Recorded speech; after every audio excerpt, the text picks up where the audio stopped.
My mother got breast cancer when she was 49.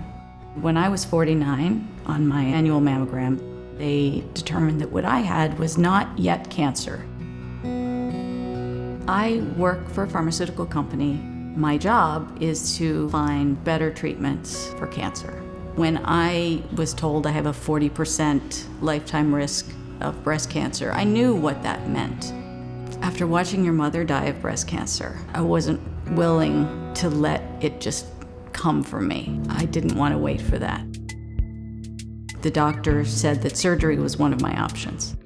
The first surgery was a mastectomy. They put in temporary implants to just hold the place for the reconstruction that would follow 2 weeks later. So I was drawn to the idea of flap reconstruction because the idea of having some foreign object in my body was just not something I wanted. I liked the idea of it still being my body, and that's what led me to Dr. Kanchwala. Katy was referred to me by a surgeon I work very closely with. Our goal in reconstructive breast surgery is to get patients to feel and look normal. But feeling normal really has a lot to do with not just the appearance of the reconstruction, but literally how it feels to them. When they hug their loved ones, they can feel that hug back.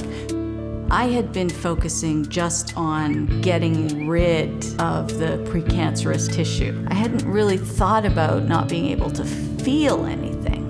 This could be so much better than I had expected or even thought was possible. Numbness in the breast after a mastectomy or numbness in the chest after a mastectomy is significant to patients because essentially they cannot feel a large part of their body.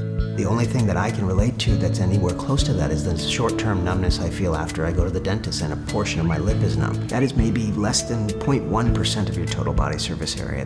Imagine 9% over a huge portion of your chest wall after a mastectomy. You start to get a sense of the scale of this problem. His goal was, at some point, I would stop thinking about the fact that I'd ever had surgery and I might forget that it even had happened.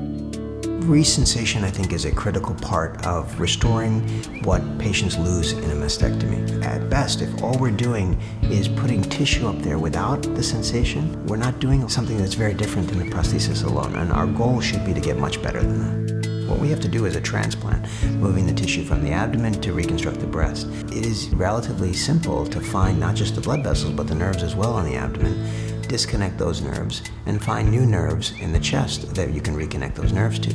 For the longest time, the problem with not being able to do resensation was that there was a gap between the nerve in the abdomen and the nerve in the chest. Avance, this new technology, has allowed us to provide a way of filling that gap that allows the nerves to reconnect without having tension at the repair. So, relatively simple procedure with a huge impact on the patient.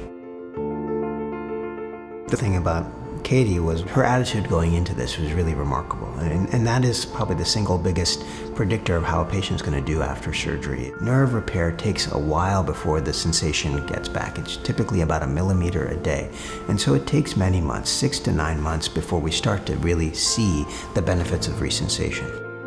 The sensation didn't come back all at once. It was a very gradual process. I remember one point where I was just reading or on my laptop in bed. My cat was just lying across my chest, and I realized I could feel her purring. I thought, wow, he was right. Dr. Kanchwala really was right when he said I would get feeling back. Katy sharing her story is another really important thing, so that patients everywhere know what is available so that they can be advocates, better advocates for their own care. Most plastic surgeons who do breast reconstruction are men, and it's hard for us to really understand what a patient is going through. By us highlighting this technology, by us talking about patients' experiences, it is a way of letting other patients know that this is something that is available to them and that is their right to have.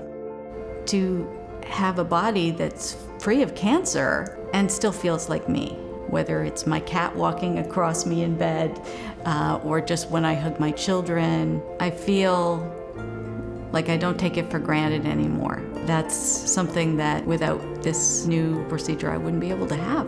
It's my life and it's normal to me, and it's just nice to have it back.